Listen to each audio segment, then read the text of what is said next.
that's incredibly unfortunate. Yep. And I love that. I think that's amazing that you were able to pass this bill and everything. And could you elaborate on like that experience, like how it was for you? Yeah, it wasn't my first bill. I mean, I've Mhm. did other bills before this. So I've been in this space for a very long time, this advocacy and, legislative space for a while. I'm a big policy wonk. Yeah. But what was really telling for me was, I'm also a community organizer at heart. So we did these town forums. Mhm. And so we would, in addition to the video that I did on YouTube, and I did it for a student group who was really interested in this issue. Mhm. Um, but also I made a homemade tampon. And when I would go to talk, I would hold it up and I would say, would you want your sister, your mother, your daughter, would you want to put this up inside your body? And it was like watching, and I would love, and I did it specifically for the shock value, Yeah. because then people couldn't stop staring at it. And then they would come up and they'd want to touch it. Like, this is what people have to do. When I was in Annapolis and I was talking to legislators about passing this bill, they were incredulous. They were like, Kim, please don't tell me that this is a problem.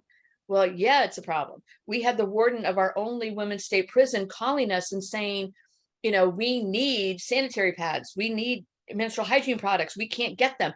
Everywhere that I spoke for a year, um, my honorarium was always do a menstrual hygiene product. I need pads. And Mhm. we were taking carloads of pads up to our women's prison so that they had them to give. That's not the responsibility of the community. Mhm. That's not the responsibility of the warden to reach out and say to a community group, hey, we need this. And so it was both, in hindsight, it was kind of interesting to watch people's reaction to seeing this homemade tampon that I'm holding up. And literally I would do this. I would swing it so people could see it. And then they couldn't not see it anymore. Right. I did the same Mhm. thing in a bill hearing. Like, I held it up and then placed it on my hearing table so that the legislators were looking at this, Mhm. so that they would understand what individuals were having to go through who were incarcerated in our prisons and jails.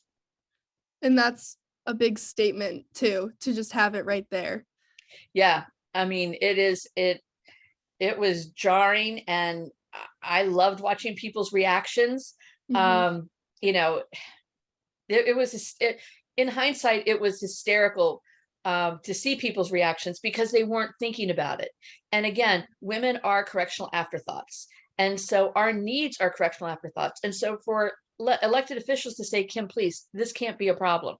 Yeah, it's a problem. Um, Were you and running into a lot of these problems specifically with men just not understanding?